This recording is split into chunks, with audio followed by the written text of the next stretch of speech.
Бүген без сезнең игътибарыгызга үтергән дә тел, тергезгән дә тел дигән тапшыру тәкъдим итәбез.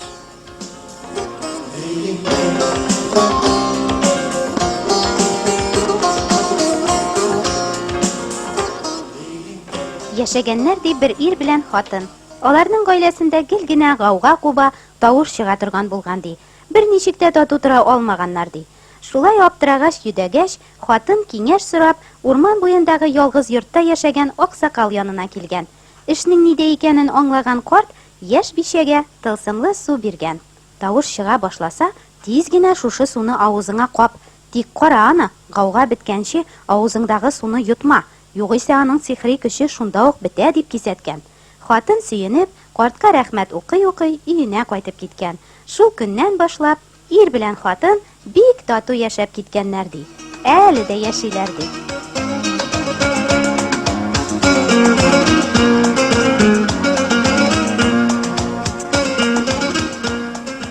Бу әкияттәге тылсымлы суның сихри көче нәрсәдә икәнен әлбәттә һәркем яхшы аңлый. Ә ул сихри көчнең чыгарыгы каян килә соң? Без бүген шул турыда сүз алып барырга телибез. Әдәп башы тел, сүзең көмеш булса, дәшми торуың алтын. Татлыдан татлы да тел, ашыдан ашы да тел ди халык мәкальләре. Тормыш тәҗрибәсенә таянып җыелган, буыннан буынга күчеп килгән иҗат җимешләре булган халык акылының асыл инҗиләре булай ди. Үтергән дә тел, тергезгән дә тел. Телеңә хуҗа булсаң, тешең кырылмас. Телем дошманым. Тәмле тел балдан татлы. Яман сүз йөрәккә таш булып утырыр. Кеше гаебен сиңа сөйләгән, синекен дә сөйләр. Җылы көн карны эретер, җылы сүз җанны эретер. Теле бозыкның күңеле бозык. Телең белән фикер йөртмә, акылың белән фикер йөрт. Кул ярасы бетәр, тел ярасы бетмәс. Тел өчен баш җавап бирер. Тел акылдан узып китмәсен. Тел йылата да, юата да. Тел кылычтан үткән, инәдән очлы. Ачы тел зәһәр, татлы тел шикәр. Акылы кысканың теле узын. Телнең буе кеше, гынахы олы.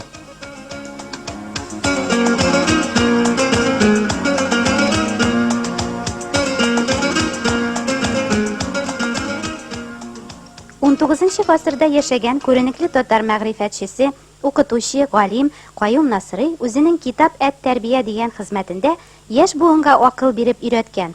Әй угыл, әйткән сүз аткан ук кебектер. Һәрбер сүзне уйлап сөйләшергә кирәк. Авызыңнан чыккан кире кайтмас. Кеше күңелен рәнҗетүдән бик саклан. Тел җәрәхәте кылыч җәрәхәтеннән ашырактыр вә яманрактыр. Ягъни телдән әйтелгән ачы вә кабахәт сүзләрнең адәмгә әсәре тәнеңне пычкы белән кискәннән дә ашырактыр.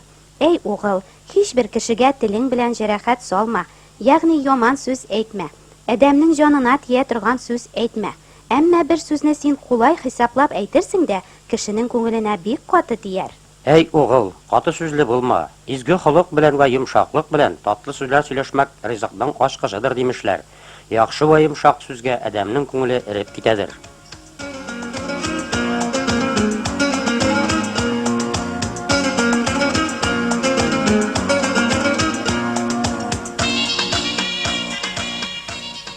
Дөньяда тиңе булмаган акыл иясе, бөекләрнең бөеге, изгеләрнең изгесе, күкләрдә һәм җир йөзендә һәр нәрсәне юктан бар итүче Аллаһы Тәгаләбез тел турында нәрсә дисең? Аның кеше акылы сыйдыра алмаслык эшләрен, мөгъҗизаларын, ихтияр фикерләрен без иман итүчеләр Аллаһының изге язмаларыннан укып беләбез. Рәсүл Якуб менә нәрсә ди. Чөнки без барыбыз да күп гынах эшлибез.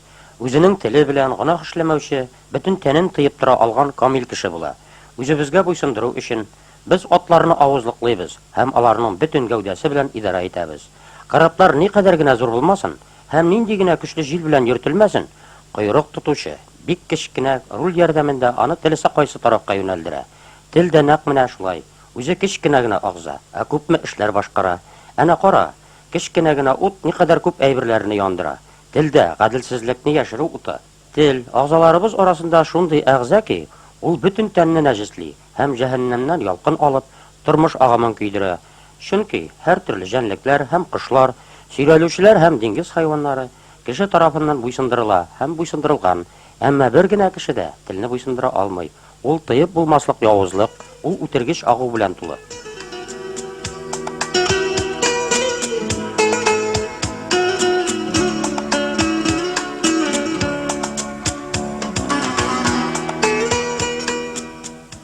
Ни өчен соң безгә тел бирелгән?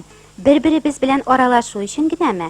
Тәүрәт китабында: "Мин бәндәләремә Ходай исемен чакырып, аңа бердәм хезмәт итсеннәр өчен тел бирдем", ди Тәңребез. Әмма Аллаһы белән аралашу өчен бирелгән телне гөнаһлы кеше иблис коткысына бирелеп, тәкәбберлек, ялган, гайбәт тарату, яла ягу, якынын рәнҗетү һәм хәтта үтерү коралына әйләндерә. Изге Рәсүл Якуб дәвам итә: Тел белән Аллаһыга шөкер итәбез һәм аның белән үк Аллаһыга охшаш итеп яратылган кешеләрне ләгънәтләйбез. Шул бер үк авыздан шөкер һәм ләгънәт сүзләре чыга. Кардәшләрем, бу булай булырга тиеш түгел. Бер үк чишмәдән татлы да һәм ачы да су чыгамы? Туганнарым, инҗир агачы зәйтүн яки йөзем ботаклары инҗир бире алмаган кебек, чишмәдә тузлы да, татлы да су чыгара алмас.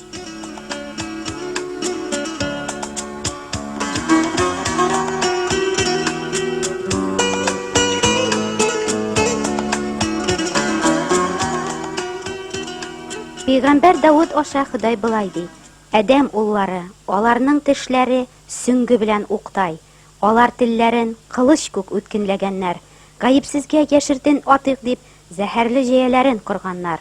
Аның авызы тулы каргыш, явызлык, мәкерлек, теле белән газап, авырлык тидерә." Изге язма Инҗил аша Ходай әйтә: "Бу кешеләр авызлары белән миңа якынлашалар һәм телләре белән мине хөрмәт итәләр, ә аларның йөрәкләре миннән еракта." Гөнаһлыга исә Алла әйтә: "Син ник минем васыятләремне сөйләгән буласың? Канунымны нигә телеңә аласың? Ә үзең минем үгет нәсихәтемне нәфрәт итәсең һәм сүзләремне артка ыргытасың. Яман сүзләргә авызыңны ачасың һәм телең мәкерлек сөйли." Ишәгыя пәйгамбәр андыйлар турында дөрес пәйгамбәрлек итеп әйткән: "Кулларыгыз кан белән, бармакларыгыз канунсызлык белән пешерәнгән, авызыгыз ялган сөйли, телегез дөрессезлек әйтә, гөнаһларыгыз сезне Аллаһыдан читкә бора."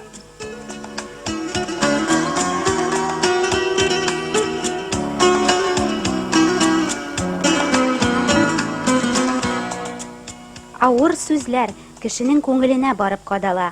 Әйткән сүз аткан ук, ди халык. Яман сүзләр бик күп бәләләргә сәбәпче булалар.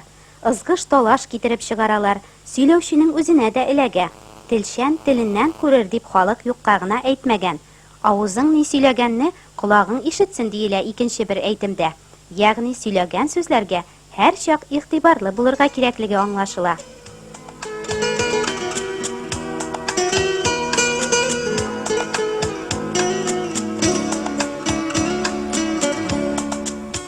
Авыз күңел ташуыннан сөйли. Яхшы кеше үзенең күңелендәге яхшы хәзинәсеннән яхшылык чыгара. Ә явыз кеше үзенең күңелендәге явыз хәзинәсеннән явызлык чыгара. Кешеләр сөйләячәк, һәр буш сүз өчен кыямәт көнендә җавап бирәчәкләр.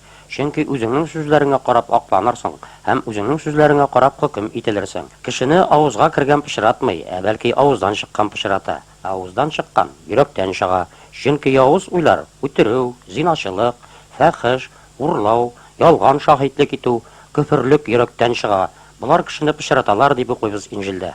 Мәңгелек язмышыбызның шулай ук телебезгә дә бәйләнгән булуын изге язмалар ачык күрсәтә. Гаделнең авызы зирәклеккә өйрәнер, аның теле чынны сөйли. Теле белән гайбәт сөйләмәүче, якынына усаллык кылмаучы Ходай тора торган урында тора алыр. Юмалаучы авызны, мактанучан телне Ходай барында кырып бетерер. Телебезне үткенләндерик, авызыбыз үзебездә иш. Ходай безгә кем дип әйтүчеләрне Ходай югалтыр.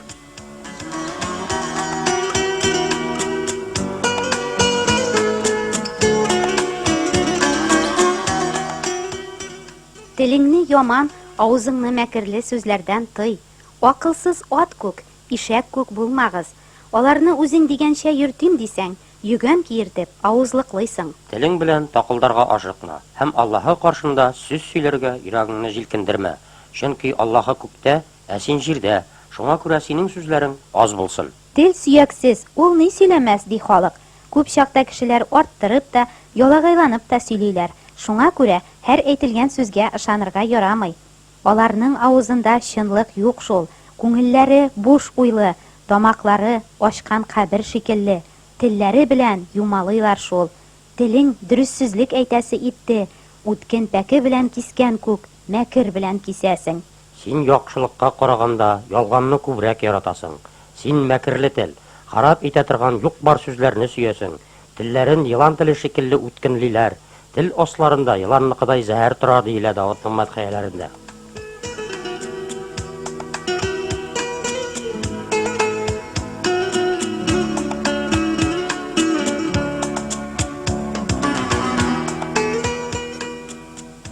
Еш кына ут һәм агу чәчәргә, үткен кылыч кебек кешеләрне җәрәхәтләргә әзер торучы телне беркем дә Аллаһының ярдәменнән башка тыеп, акылына буйсындыра алмый. Шуны яхшы аңлаган Давыт пәйгамбәр Худайга булай дип дугалар кылган. Эй Раббы, авызымны сакландыр, телемне дә тыелдыр. Авызым кеше эшләрен яманлап сөйләшмәсен иде. Мин әйттем, телем белән гынах кылмас өчен юлларымнан язмам. Ә гынахлы кеше алдымда торган чакта авызымны тыерман. Мин соңгырау шикелле ишетмәмешкә салышам, телсез шикелле дәшми торам. Ә хәзер без сезгә изге язмалардан Сөләйман патшаның гыйбрәтле сүзләрен укып ишеттерергә телибез.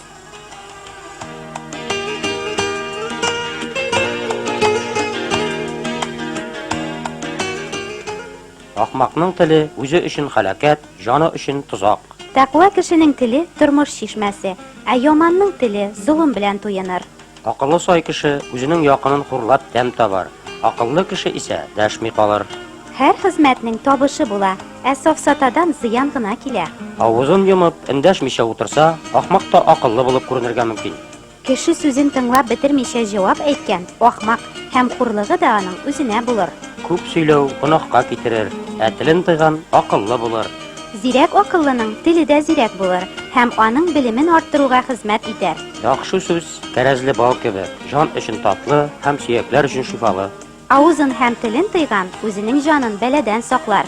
Әдәпле әйтелгән сүз ялтырау көмеш савыттагы алтын алма кебек. Тақва кешенең авызыннан хикмәт чыгар, ә яманның теле чабып өзелер. Сабырлык түрәне дә мәрхәмәтле булырга мәҗбүр итә, һәм татлы сүз сөякләрне җылыта.